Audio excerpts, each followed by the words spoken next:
Well, hey fans, welcome back to another movie review. And today I'm reviewing one of my most anticipated movies of the year. Ever since I heard about it, you had Jordan Peele producing it, you had Spike Lee directing it, Denzel Washington's son. It. Without further ado, this is a review for BlacKkKlansman. Now, people are saying like this is a return to form for Spike Lee, and it kind of is. Not saying he's made bad movies, but just not as great as those ones he made early in his career. Not as thrilling, not as provocative. I don't know how to put this into words, but they pretty much they've put Spike Lee down and saying all these things about him, and I think he's done fine. Like a lot of people didn't like his remake of Old Boy. I enjoyed it. And they also say like this is just a super great movie. And I'm not gonna say it's like the best movie ever. It is really good. It is really thrilling. It is informative. And I'm gonna start with the performances. John David Washington, Adam Driver, heart and soul of this movie.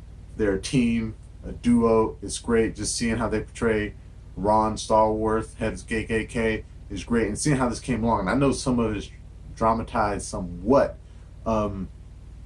But just seeing how they were able to go through this mission to infiltrate KKK, which is really fun and interesting to watch.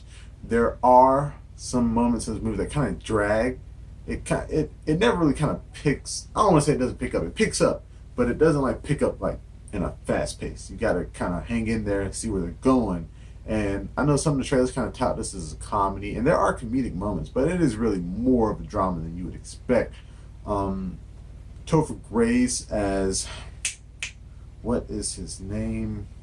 David Duke. Topher Grace is David Duke. He does a great job in that role. Just the way he talks and the way he portrays the character. And there's even a scene in there where he mentions, one day I hope we have a president that will make America great again or bring America back to its greatness, something like that. And you know he didn't say that back then. But in modern times, David Duke is a supporter of Donald Trump. So having them throw that anachronism in there was actually pretty funny. But back to John David Washington and Adam Driver, they do really well. At one point, Ron Stallworth, he brings up the fact, Flip, who's Adam Driver's character, that light-skinned black people, if they're light enough, they pass as white people just so they don't have to go through any drama or racism or anything like that. And when he finds out that Flip is Jewish, kind of brings that up too. Like, you don't really say that you're Jewish, you're passing.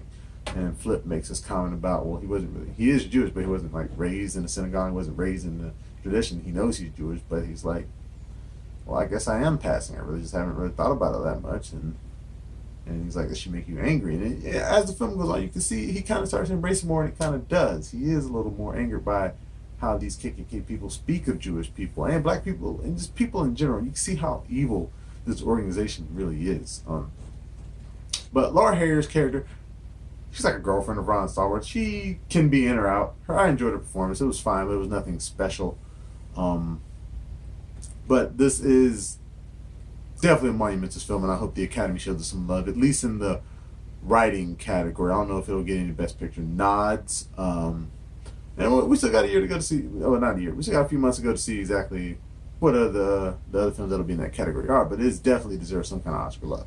It is very enjoyable, and it all peaks at the end of this film where you get to see. There's a moment where Ron Stallworth says the United States will never elect a racist type president, no matter what your political beliefs are, or whatever like that.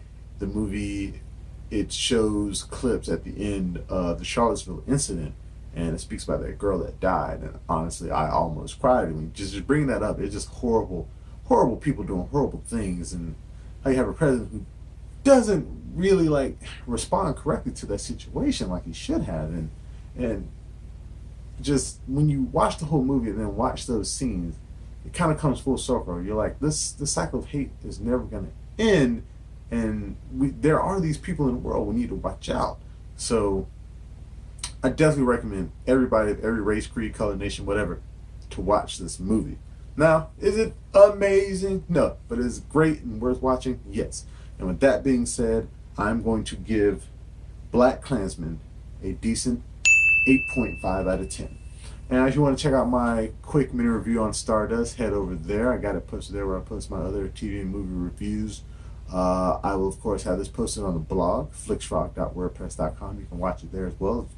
read my other articles and other reviews, you can find us on Facebook, Instagram, Twitter, Google+.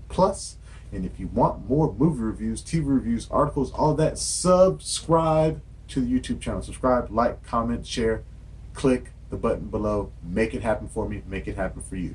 And until next time, I'll be seeing you.